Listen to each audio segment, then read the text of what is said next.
Okay, so today we are looking at three major events in American history. The moon landing, the assassination of JFK, and 9/11. Now, as you may know, the official story is something that a lot of people do not accept. Okay, so we're going to look at the official story, and then we'll see some of the issues with the official story. So first, I want to show you some videos. First, we're going to watch the moon landing.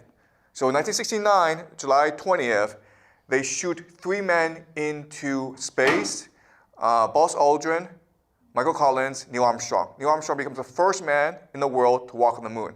Okay, and this is his journey. All right, so let's watch it together.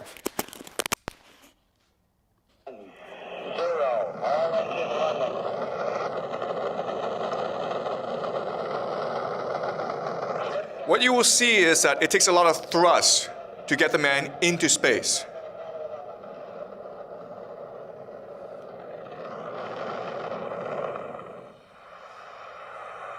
20 feet down, 2.5.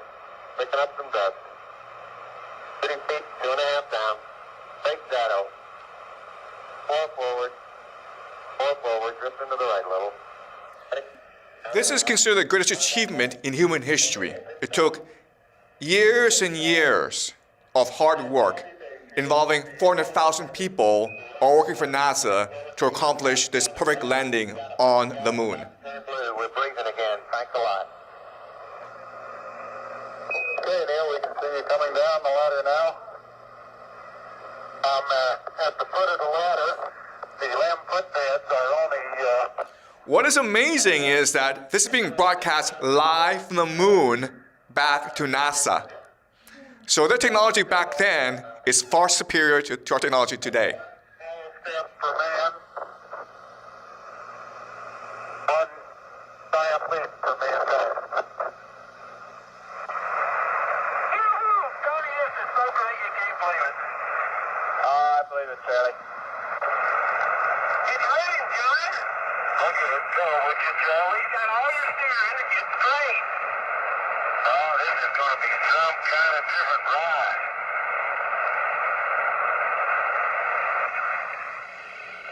Hippity hoppity, hippity hoppity, hippity hopping over hill and dale.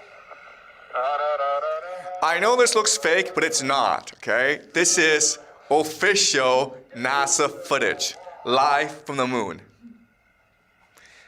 And this is the best part, okay? The best part is when they return from the moon back to Earth. You see how easy it is? It's just like they just fly up. No resistance at all, okay? Perfect. Humanity's greatest achievement. Now, what's amazing is that while they were on the moon, President Nixon and the astronauts had a phone conversation. Okay? We'd like to get both of you in the field of view of the camera from us. Yeah, I think something rather important is coming up here. Neil and Buzz. This is being broadcast live to American people. Okay? We'd like to say a few words to you, over.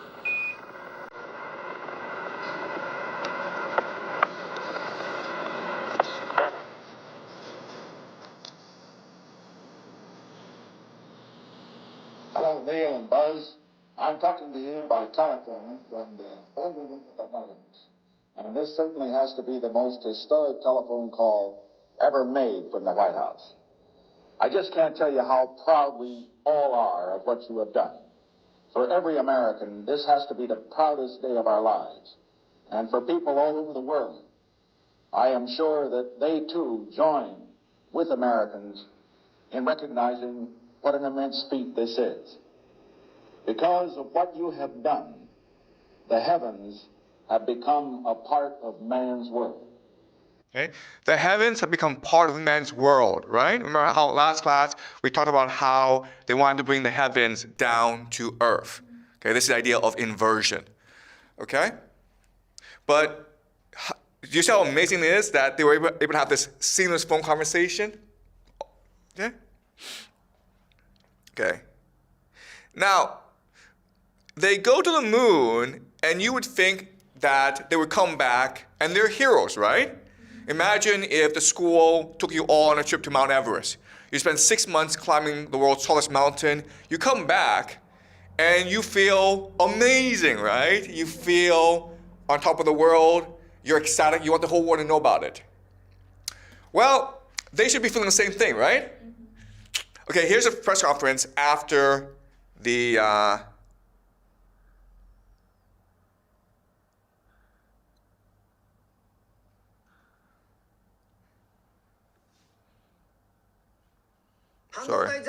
Sorry. I have two brief questions I'd like to ask, if I may. When you were carrying out that incredible moonwalk, did you find that the surface was equally firm anywhere, or were there harder and softer spots that you could detect?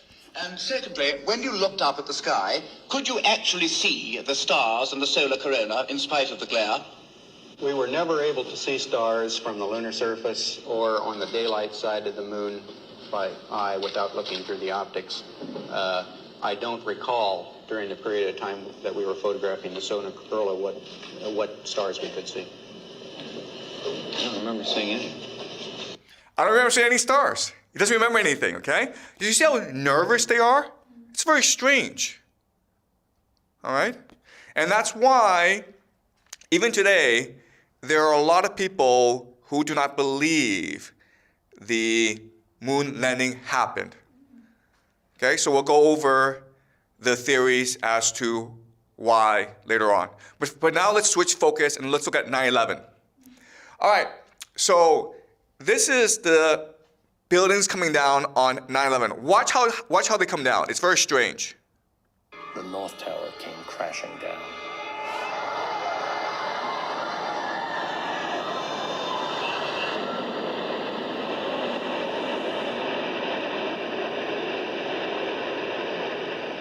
Rumble.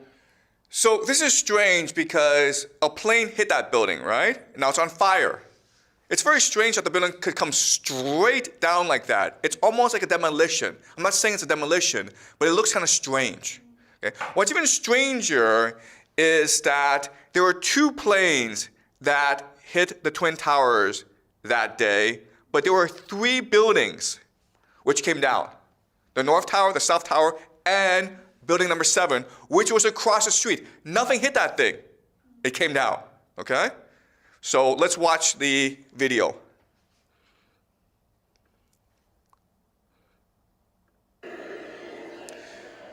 It's on fire, okay? But whoa, it's kind of strange.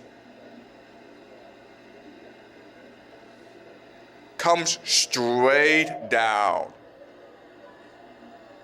Nothing hit that, a plane did not hit this thing, okay? And then, of course, there's another video that's kind of strange, which is the President of the United States, George W. Bush, during the attacks. He's President of the United States, he's sitting in a classroom watching a teacher teach. That's kind of strange, guys. He's kind of busy, right? He's spending the entire morning while the attacks are happening, just watching the class being taught. His positioning is weird because if you are a president, you should be behind. This is his assistant telling him there's an attack. Why is he being rushed out of that room and being put in a safe place, right? Okay? He's just sitting there. America's being attacked and he's just sitting around with kids.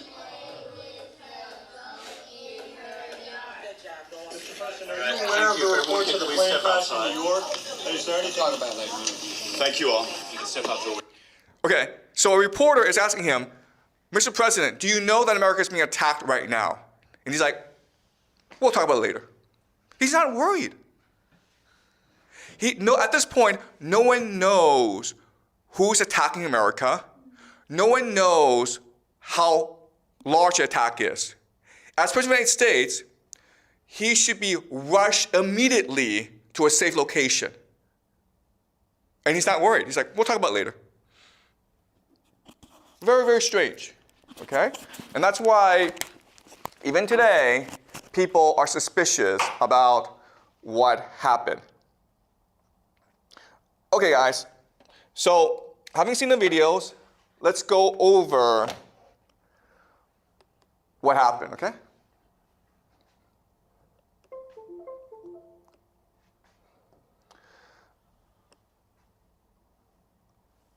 Okay.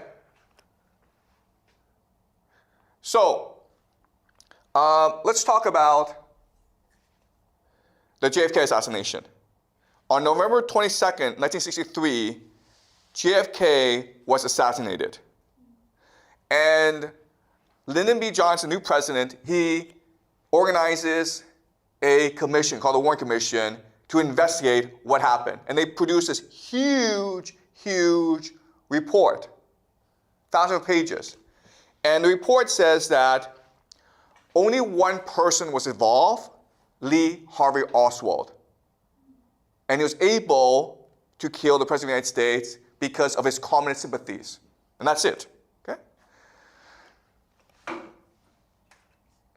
There are certain problems, though, okay? So this is the President of the United States, and he's in Dallas touring Dallas.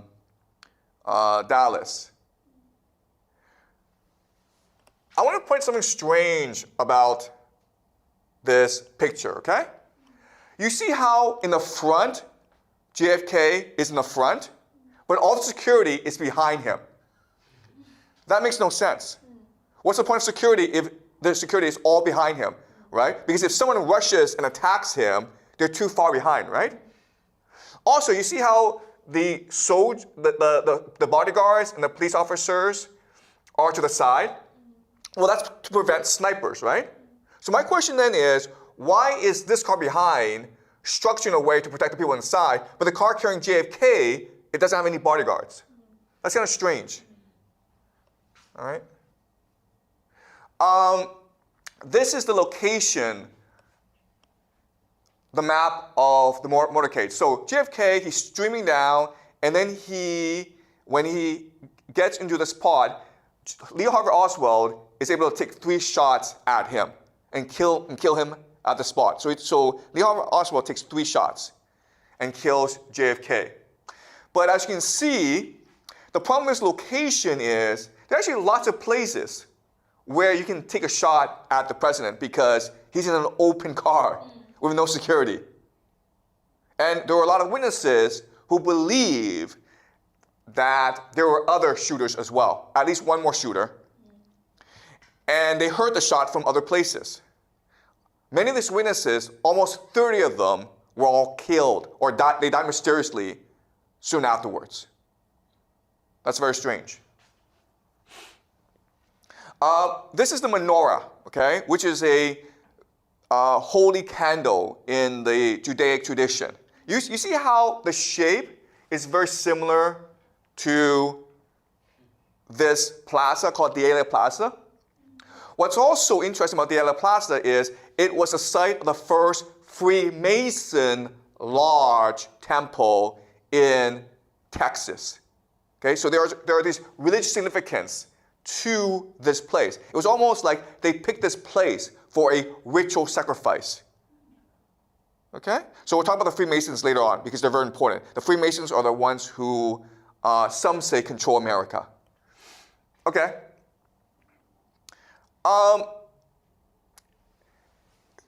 Lee Harvey Oswald fired 3 bullets. And there's 1 bullet which hit JFK. But it's called a magic bullet because it was also able to ricochet off JFK and hit Governor Connolly, who was also sitting in the car as well. Okay? So they insisted that there was only 1 shooter. He fired 3 shots, and 1 bullet was able to injure everyone because the bullet was a magic bullet. That was in the official Warren Commission. Okay? So Lee Harvey Oswald, he's been arrested and he's been charged with killing the president. This is Lee Harvey Oswald, when he's going to court, he is ambushed by a man named Jack Ruby. You see how close Jack Ruby gets and shoots Lee Harvey Oswald point blank. Okay? Now, this is a strange picture because, first of all, how did Jack Ruby get so close? There was no security. Second of all, you see how Lee Harvey Oswald, he's being held in place by 2 police officers who are much bigger than him, right? So it's very hard for Oswald to dodge the bullet, okay? That's number 2. Number 3 is, you see his reaction. He is a trained police officer, and he looks scared. He looks confused.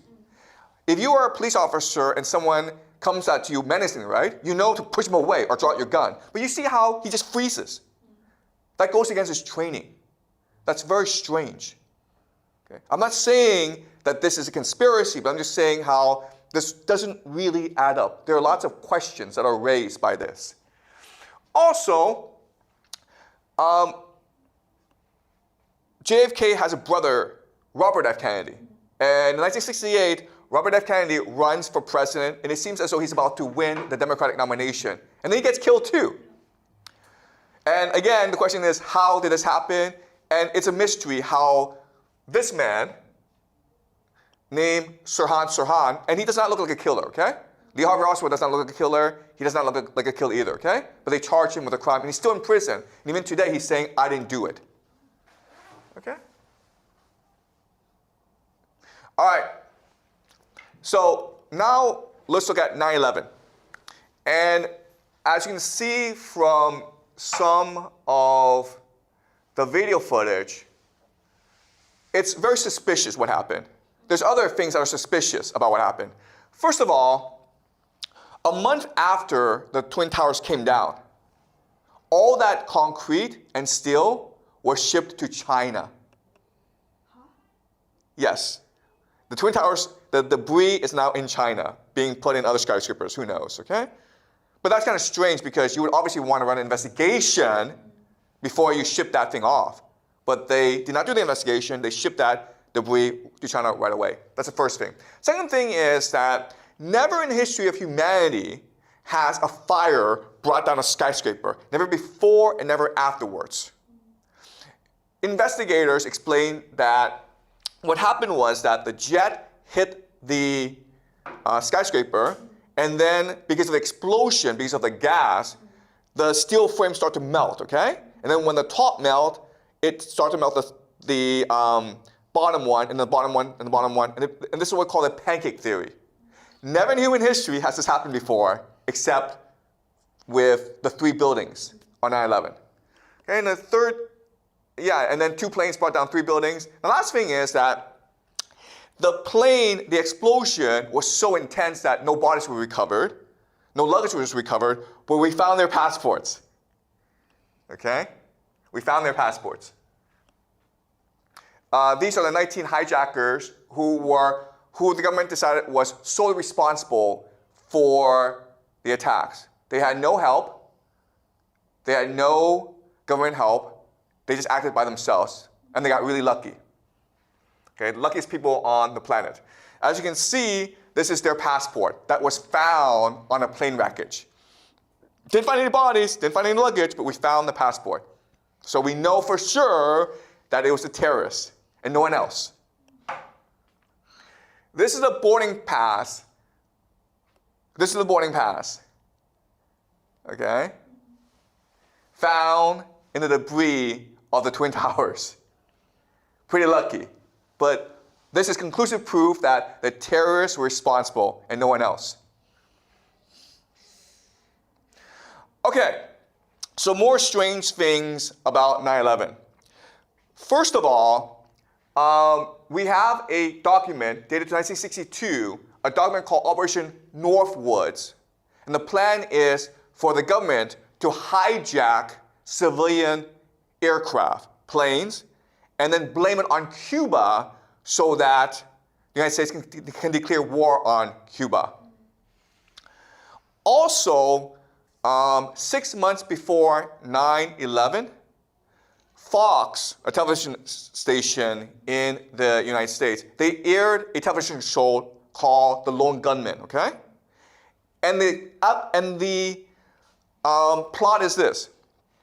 The government pretends to be terrorists who hijack a plane and crash it into the World Trade Center. so they can blame it on terrorists, so they can start all these wars in the Middle East. What's amazing about the show is that the plane is not being controlled by terrorists, it's being remote controlled by government operatives. So it sounds almost like exactly like what happened on 9/11. 6 months before 9/11 happened.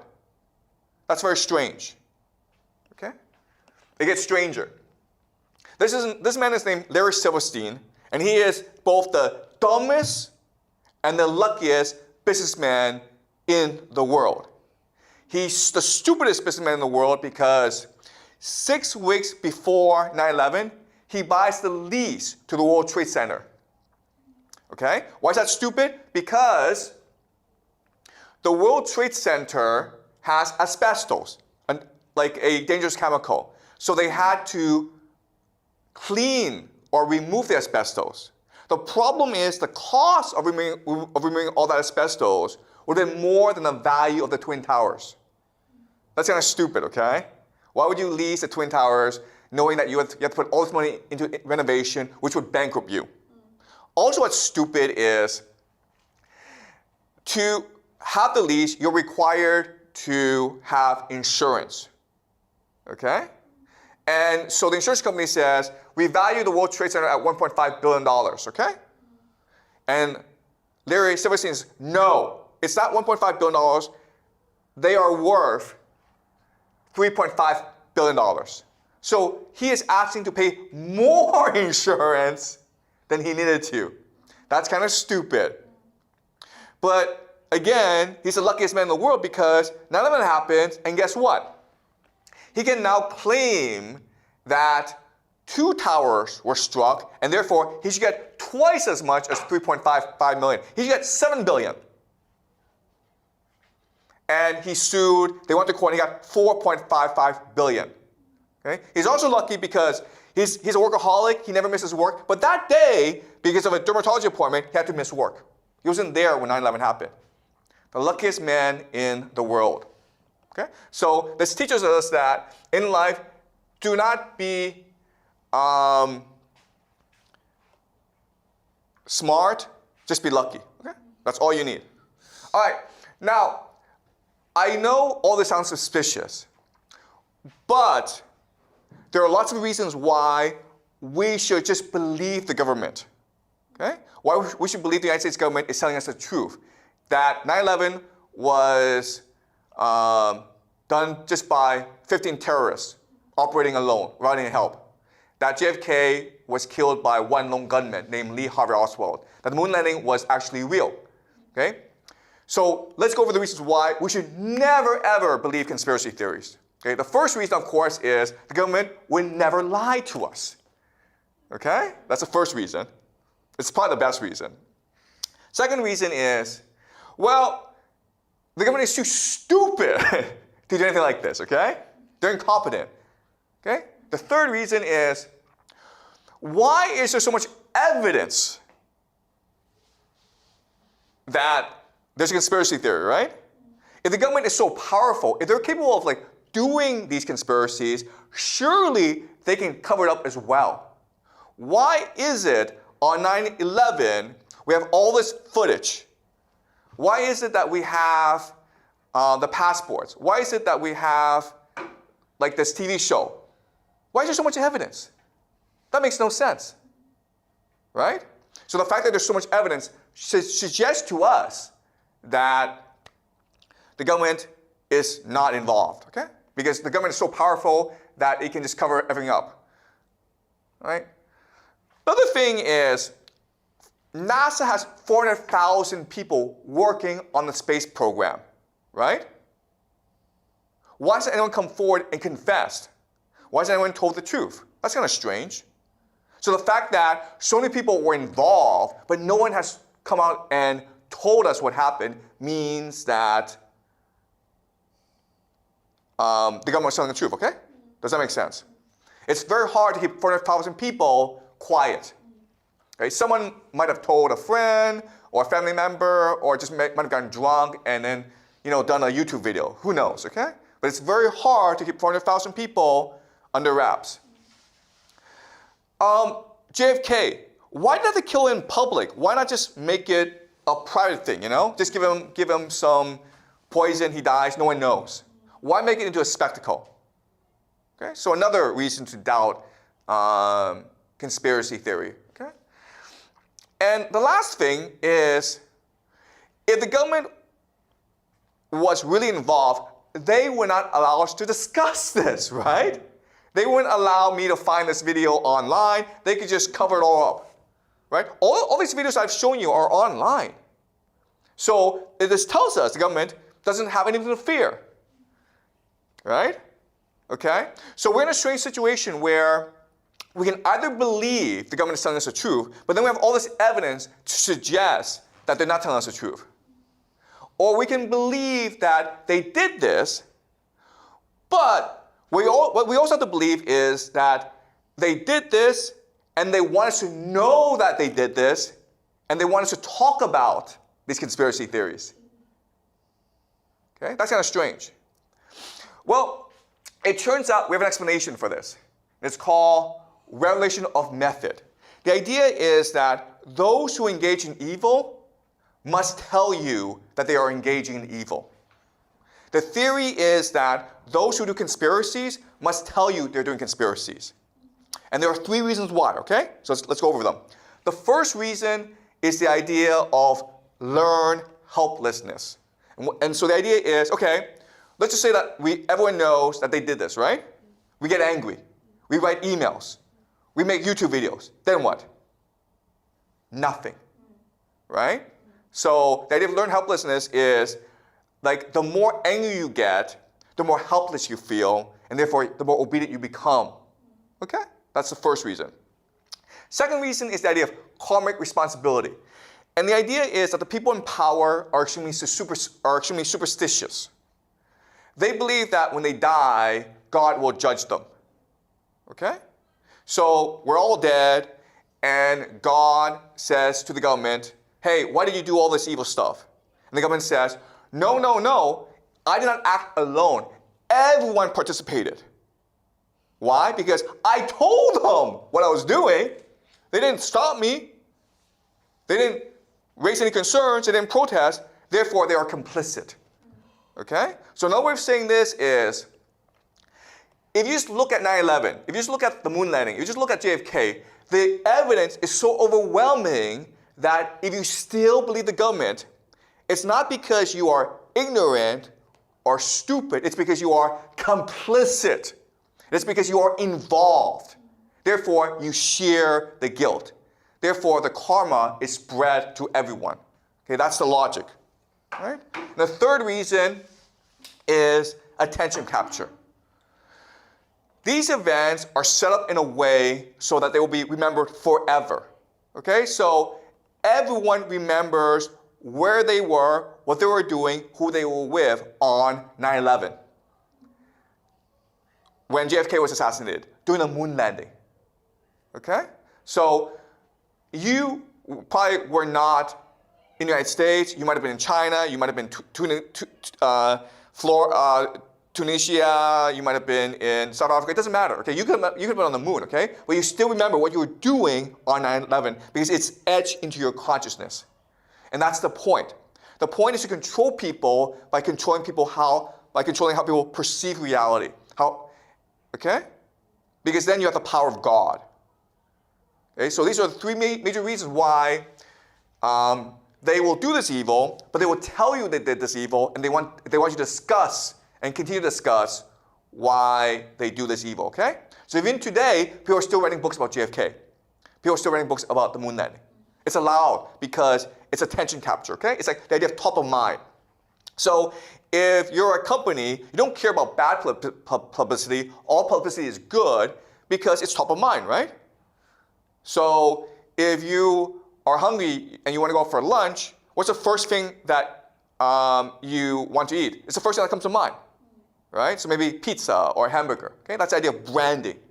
So that's what they're doing here. They're trying to control your reality through these events, okay? Does that make sense, guys? Okay, any questions? All right, now what I want to do is look at a question, okay? Let's look at certain questions. Why is this happening?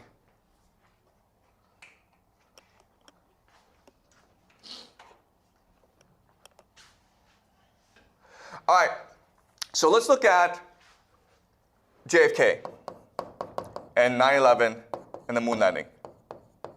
What are common characteristics about these three events? Okay. The first thing, of course, is that they are spectacles. You can say that they are rituals. A lot of care, a lot of attention was put into preparing these rituals. So for example, the JFK assassination, look at the location, right? Look at the choreography. Okay? They did it purposely in front of people, but also in front of cameras, so that it will be remembered forever. Okay? The moon landing as well, 9/11 as well. Okay? That's the first thing. Second thing is the idea of numerology. So when you look at these events, what you'll find is that numerology is very important. Okay? It's a very simple concept to understand. So for example, let's just say you want to get married, right? Well, you want to pick an auspicious date. So maybe August 8th, 8/8, right? Or June 6th, an auspicious date. Because that will give your wedding the most chances to prosper. You also want to pick a nice location for feng shui. Right? Same thing with this idea. Okay? So let's look at the numerology. JFK was November 22nd, 1963. 11/22/1963. The moon landing was 1969. And then 9/11 was, of course, 9/11. Pretty easy to remember, right? Okay. Now, what's interesting is that these are all triangular numbers. Okay. What are triangular numbers? 1, 3, 6, 9. Right? 1, 3, 6, 9. 1963. 1969. Okay. Also, the number 33 is very, very important. Okay, number 33 is almost like a magic number to these people. Okay, and so like what we believe is that it's secret societies that are responsible for these events. Okay, mainly the Freemasons, but there are others as well. Okay, I'll discuss this later. Number 33 is important. Okay, so look at this. 11 plus 22 is what? 33. Okay, guys. 33. 1, 1, 1, 1, 1, 1, okay? You see how nice this number is? 3, 3 is also two triangles, right? What happens when you put two triangles together? You get the Star of David, which is the flag of Israel. Okay? So number 33 is a very special number for secret societies. All right. Here's something that's really also really interesting about number 33. If you look at the world map, okay, the equator. If you go north 33 degrees, you get a lot of places, okay? The first place you get is in Mesopotamia, Iraq. It's where the Tigris and Euphrates, these are two rivers. This is where they meet, okay? Why is this important? Because this meeting place is what we consider the birth of civilization. It's a crate of civilization. Over here is Baghdad. Baghdad was the capital of the Islamic Golden Age, the Islamic Caliphate, okay? A historical city. Over here is Damascus, one of the oldest cities in the world. Over here, of course, is Jerusalem, the holiest city for both the Christians and for the Jews. Okay? You keep on going over here to America. This is Dallas. Why is Dallas important? Because that's where JFK was assassinated. But you keep on going, and this is like interesting. You go to New Mexico, and you get to the Trinity test site. This is where the atomic bomb was detonated. Okay? You go over here, 33 degrees in Japan. Do you know what city is 33 degrees north in Japan? Shimi? Not Tokyo. There are two cities, Hiroshima and Nagasaki. Why are they important?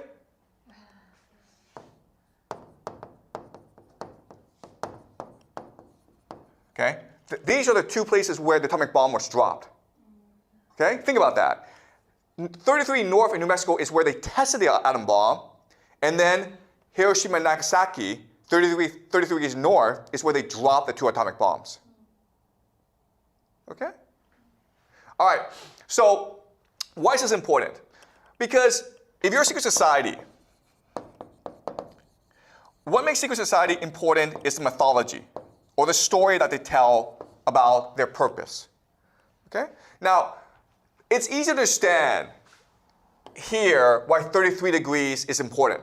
Okay? Because 33 degrees, you're not too hot because you're away from the equator, but you're not too cold, okay? So you can farm. And that's why all these major cities, including Baghdad, Damascus, Jerusalem, are situated 33 degrees north, okay? Also a place called Harappa, okay, which is the Indus Valley civilization, is also 33 degrees north. So a lot of major cities are situated in this latitude. So that makes sense, okay? This is the old world. What's the old world? The old world is obey God. Okay? That's the old world. Now we go to the new world. Okay? What makes the new world different? Well, when America was founded, there was a religion called deism. And deism, the belief is that God created the universe, but then he went away. So the universe is what we make of it, okay? So now we can be, we are God. And this is the grand secret of these secret societies. They exist in order to do what God could not do, or what God can do, to replace God. So what is it that God does?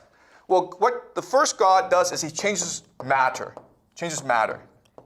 Second thing is he can kill other gods. And the third thing is he can create life. All right? What does changes matter mean? It means the nuclear bomb. Right? The nuclear bomb. So what does kill other gods mean? It means you can kill President of the United States, JFK, who was considered a prince. Okay? And what does create life? It means you create artificial intelligence, which is the last step.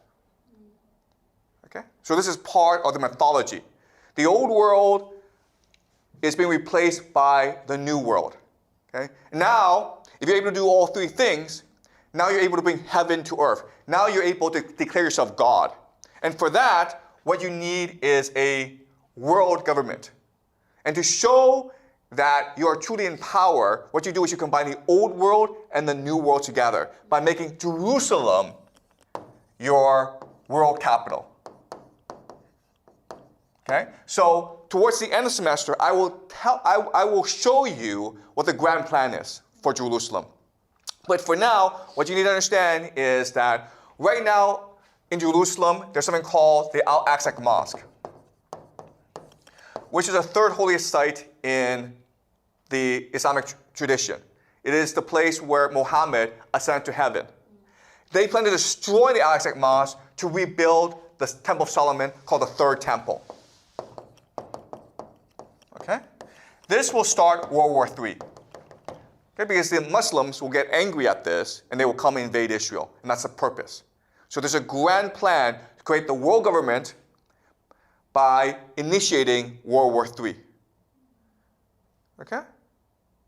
So we'll be discussing this later on in the semester. Now I want to discuss how secret societies are able to wield so much power. Okay? First of all, how is it that they're able to keep everyone quiet? Right? How are they able to maintain their secrets? And then how are they able to exert power? Okay? All right. So the first thing you need to understand about secret societies is that there are different layers to secret society. Okay? So in Scottish Rite Freemasonry, there are 33 grades. 33 grades. So you start at 1 and then you slowly climb, okay? Some people can skip. And at each different grade, you're taught different secrets or understanding of the world. So maybe here, here, here, here. You have 4 grades, okay? In the bottom grade, all you're taught is just to be a good person, to do good works, to do charity, to be kind. That's all you're taught. Okay? But as you move up, you're taught something else, which is we can do God's work. Okay? God has given us a mission. We must do God's work. Okay? And up here is we don't need God. Okay? The higher you climb, the more secrets you're told. And then as you move up further, you're taught we don't need God. Okay? So guys, I'm not part of a secret society. I'm just making this up, okay? I'm just showing you how they might work. I'm just speculating. The last layer is we can be God by killing God. Do you understand? So it's almost like school, right? In primary school, you work hard, you learn a lot. You go to high school. In high school, they teach you, everything you learn in primary school is wrong. Let us teach you new knowledge. You work hard, you learn all this new knowledge. You go to university, the professors there are like, everything you learn in high school is wrong. So let's learn something new, okay? And then you go to graduate school and you're taught everything you learn in university is wrong. Okay? So that's how these secret societies work. So the word we use is compartmentalize. So it's a need to know. Okay? Does that make sense? You are only taught what you need to know at your grade. Okay? And as you can see, the secrets get worse and worse as you climb. So how do you maintain secrecy in the system? Okay? So there are 2 major mechanisms. Okay? The first major mechanism is incentives. Incentives. The idea here is the higher you climb, the more power you have. Okay? So these people in the middle, all they care about is maintaining their privilege. Okay? So does that make sense? Incentives. Okay? The higher you climb, the more invested you are. Therefore, you want to believe the lie. Okay? Then there's blackmail. So if you really want to climb to the top, you have to reveal your secrets too. So you can be blackmailed.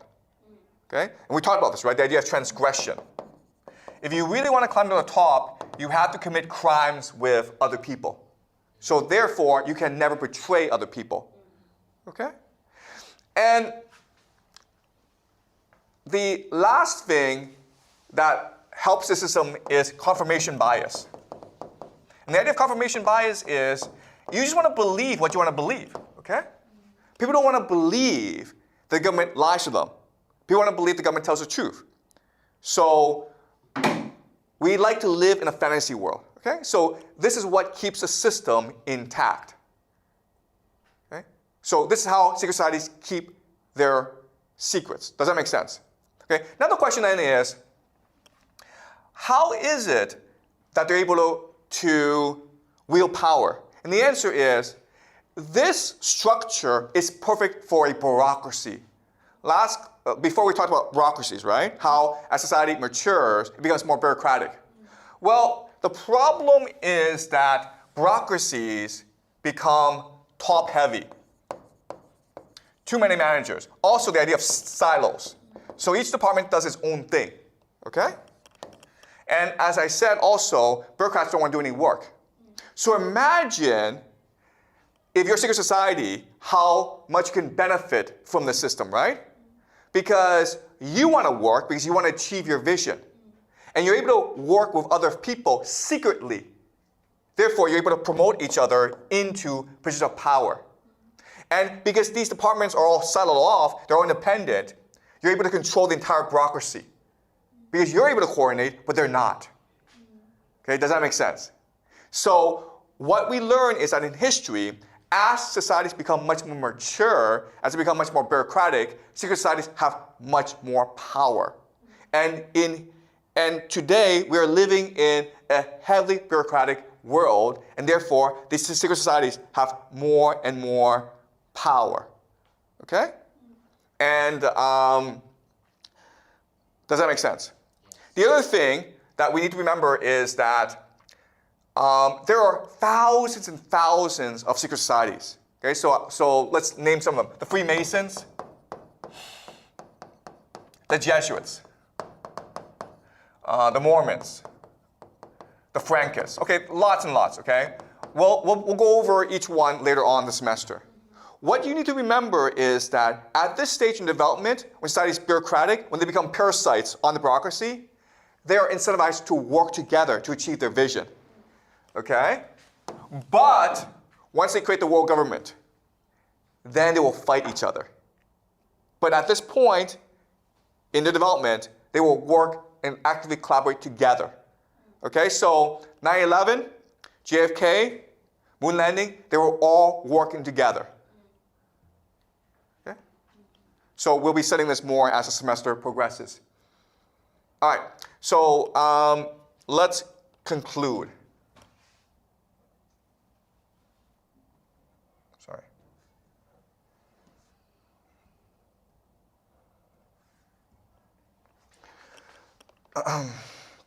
Okay, let's conclude. Okay.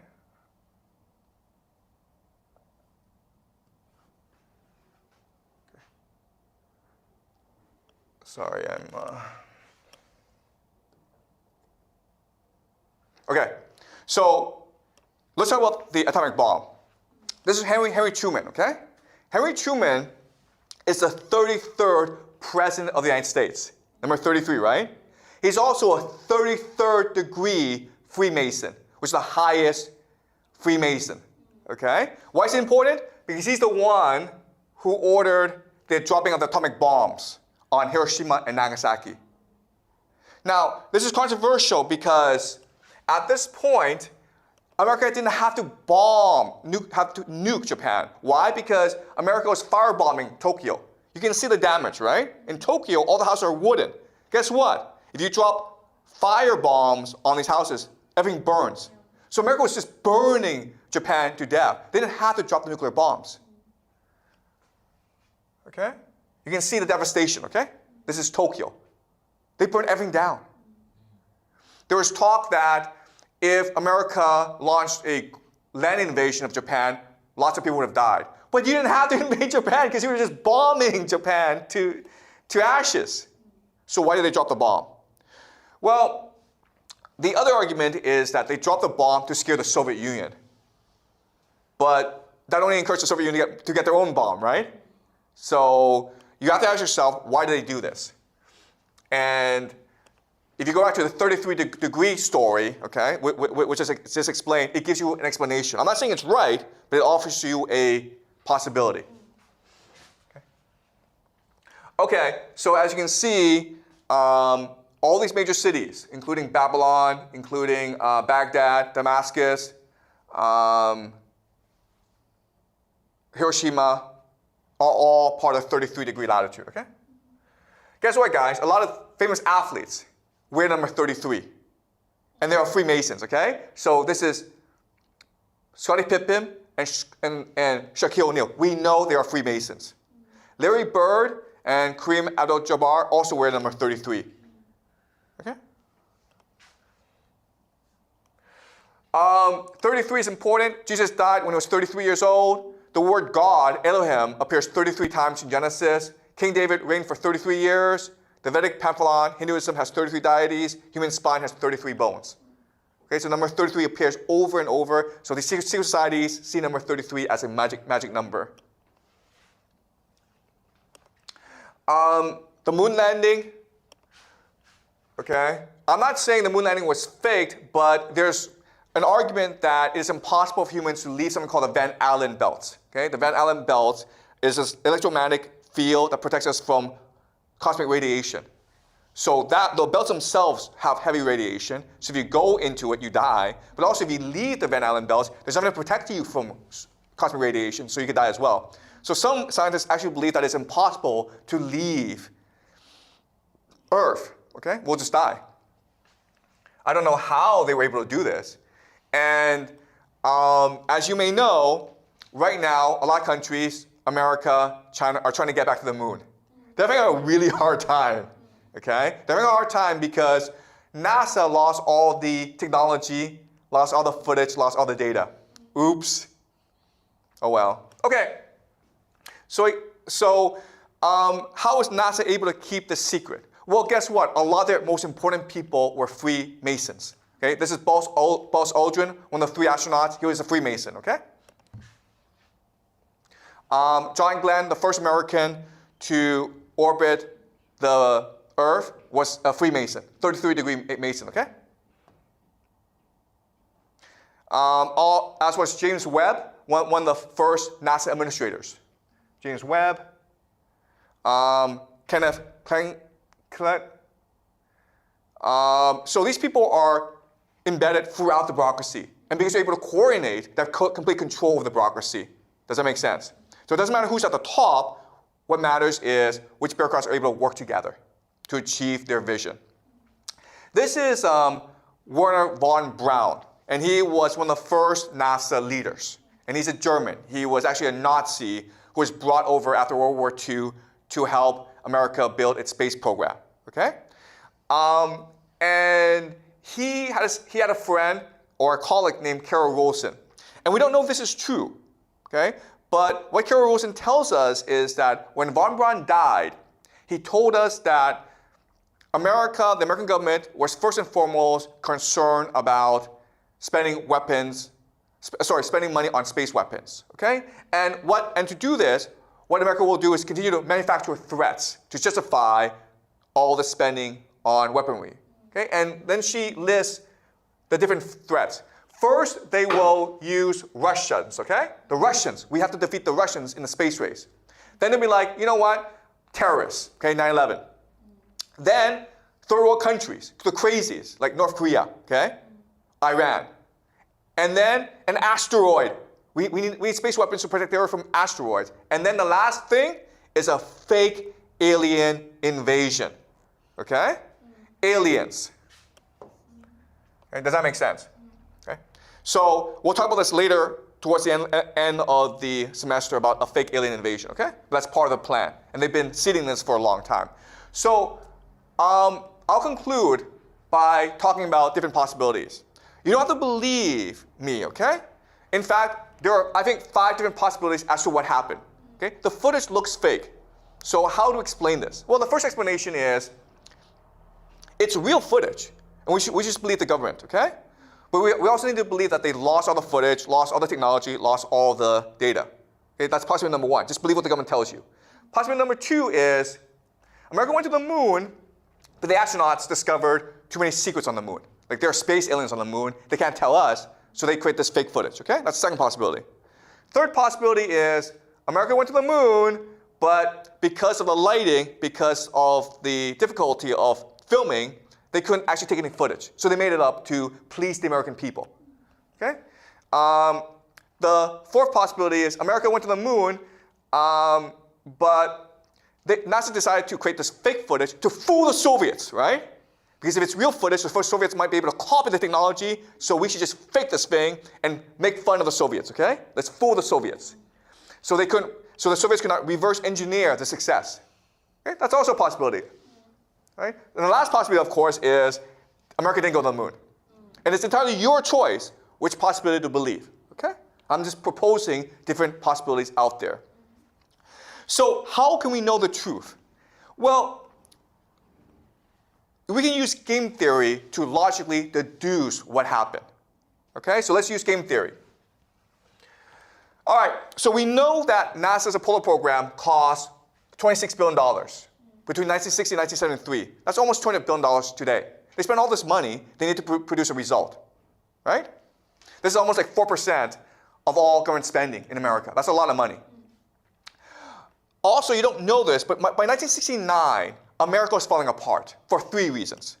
First of all, America was fighting this pointless and hopeless war called Vietnam. Tens of thousands of Americans were dying for no reason. Hundreds of thousands of young Americans were protesting in the streets. The American dream seemed to be dying, okay? That's the first problem. Second problem, is that the Soviets were destroying the Americans in the space race. The Soviets were the first to send an animal to space, the first to send a man to space, the first to orbit the Earth, the first to walk in space, the first to send a lunar module to the moon. So it seemed as though communism was superior to capitalism. It seemed as though the Soviet system was better than the American system, okay? There's a real fear that the Soviets would get to the moon first, okay? And also the last thing is, remember, in 1963, JFK was killed. JFK was the prince, the king. So that put Americans in a very bad mood. But then later on, other prominent Americans like Robert F. Kennedy and Martin Luther King, they were all killed as well. So 1969, America was divided. It was falling apart. People felt hopeless, right? So what this means is that if America sent a mission to the moon and all the astronauts died or they didn't get there, America would have been broken, okay? People would have been depressed. And so according to game theory, America could not afford to take the risk of sending people to the moon. If they died, if it failed, America would have looked like idiots. Okay? But of course, there's always a counter-argument. And the counter-argument is, okay, this makes sense, but why did the Soviets call out the Americans and said, you guys faked this? Right? What? America and the Soviet Union were in competition with each other. Everyone believed America went to the moon, but there's a lot of evidence to suggest that America didn't go to the moon. So why did the Soviets tell the world? Okay? That I can't answer for you. All right? So I just leave you with this thought. Okay? But what I believe is, within the next 2 years, the truth will slowly start to come out. And you will see for yourself what really happened. So this class is not meant to tell you what happened. This class is just meant to give you different possibilities and give you tools to understand or figure out for yourself what might have happened, okay? All right? So any questions before we conclude?